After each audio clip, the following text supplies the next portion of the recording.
Olá, queridos e amados por Deus, vamos refletir o Evangelho de Jesus Cristo segundo Mateus, capítulo 5, e os versículos de 1 a 2, de 1 a 12a. Naquele tempo, vendo Jesus as multidões, subiu ao monte e sentou-se. Os discípulos aproximaram-se e Jesus começou a ensiná-los. Bem-aventurados os pobres em espírito, porque deles é o reino dos céus.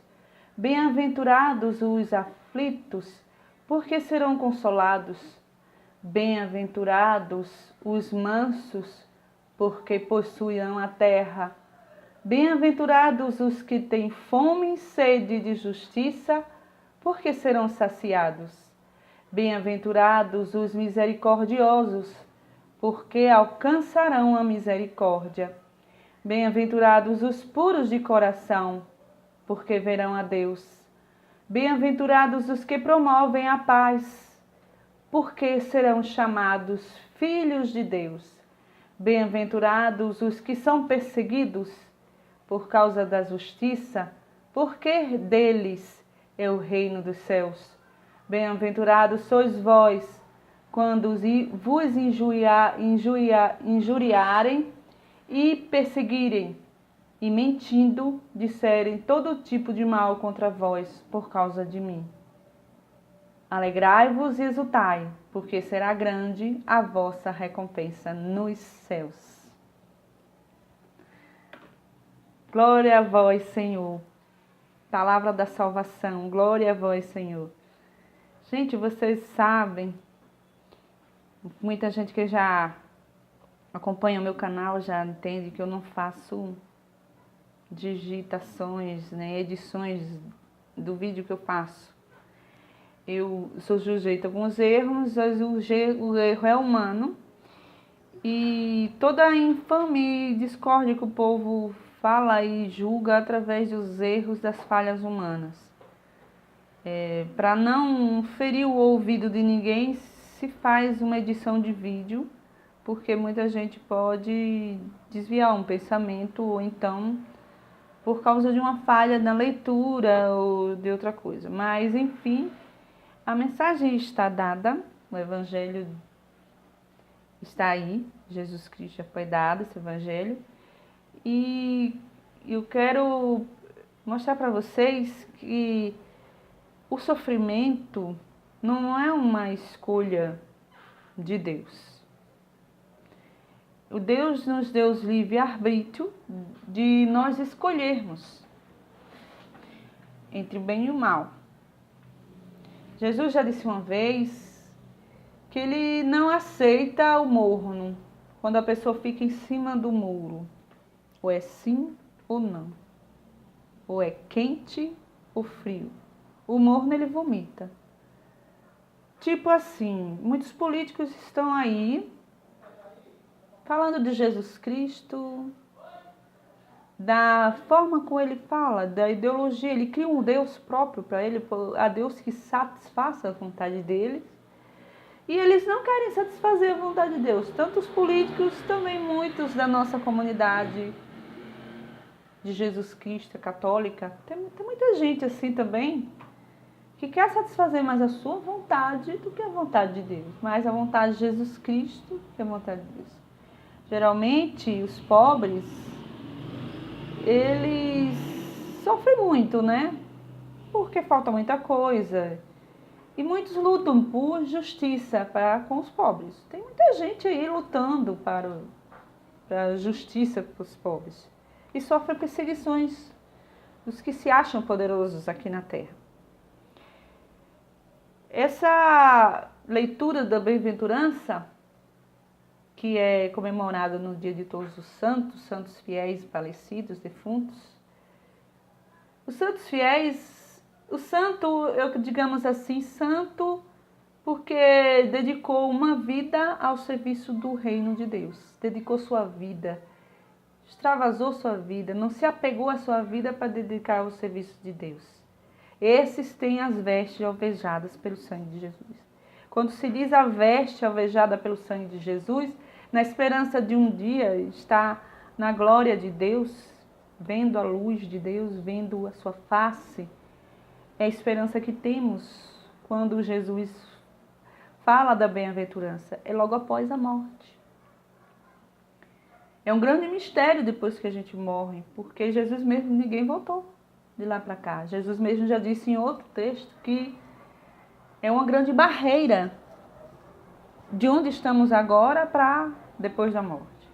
É uma barreira muito grande que ninguém pode vir de lá para cá e nem de lá. Ele também encontrou uma palavra de Lázaro, que Lázaro viu o que estava acontecendo lá onde ele estava e ardia muito, e ele queria que a palavra do homem, ele queria que Lázaro tocasse com a língua dele na ponta do dedão do pé dele para refrescar, porque ele estava sofrendo muito por causa. Isso é uma parábola que Deus nos contou, que Jesus nos contou, e que remete à possibilidade de dizer assim, ninguém voltou para dizer como é lá, mas temos fé e a confiança que Jesus nos disse, e os testemunhos oculares de Jesus que viram de toda a sua obra, manifestação de Deus, a obra de Jesus. Temos a firme convicção de que acreditamos nos testemunhos de Jesus oculares, os apóstolos de verdade. Tem os apóstolos. Eu não vou dizer que eu sou apóstola, de jeito nenhum. Eu sou discípula, missionária de Jesus. Eu quero seguir Jesus firmemente de todo o meu coração. Eu não vou dizer que sou apóstolo. Apóstolo foi os 12 que Jesus escolheu. Os discípulos são 72, os 144, e são números que ele usou para interpretar as cartas dos discípulos, usaram para interpretar os códigos. Eles escreviam em códigos para fugir da dominação romana naquela época. As ideologias que os povos conseguiam não é diferente da de hoje, não. Essa ideologia que estão tendo aí, usando o nome de Deus, usando o nome de Jesus Cristo em vão, é pecado mortal, é injusto usar o nome de Jesus em vão, muitos que estão fazendo para aí. Pode analisar. Você, eu, que estudamos o Evangelho a fundo, que penetramos o Evangelho em nosso coração dia a dia através de uma oração. O Evangelho no nosso dia a dia é uma oração para nós. Nós entramos no nosso quarto, nós entramos no nosso íntimo e lemos o Evangelho como uma oração, como um rito de adoração a Deus, com respeito à mensagem de Deus através de Jesus Cristo. Nós lemos o texto da vida e colocamos a nossa vida à disposição e vivenciamos a vida em Jesus Cristo depois do nosso batizado, renovando cada dia o nosso batizado. Quando choramos por causa de uma dominação humana, por causa de muitas pessoas que nos tratam com injustiça, Deus se compadece. Por isso que dizemos assim, são bem-aventurados. Choramos, mas não revidamos, porque felizes aqueles que promovem a paz, bem-aventurados são aqueles que promovem a paz.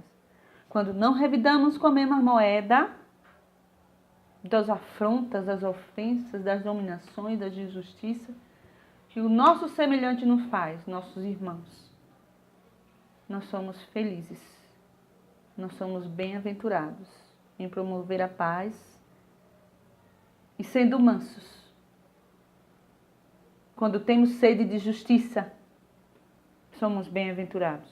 Enfim, a leitura de estudo, vamos nos aprofundar cada vez mais, vamos orar a palavra de Jesus Cristo do Evangelho cada dia, vamos acabar com a violência, ensinar nossas crianças, ter o maior cuidado com nossas crianças para ensinar o Evangelho às crianças, de uma forma bem criativa, que elas possam entender como foi criativa a forma do início dos tempos, como os antigos profetas ensinavam. Deus nos dá um entendimento através do conhecimento. E cada dia que nos aprofundamos no Evangelho, conhecemos cada vez mais a imagem de Deus e a proposta que Deus tem para todos nós, a proposta de paz, amor, solidariedade e igualdade. Um grande abraço a todos, fiquem com Deus e até o próximo Evangelho.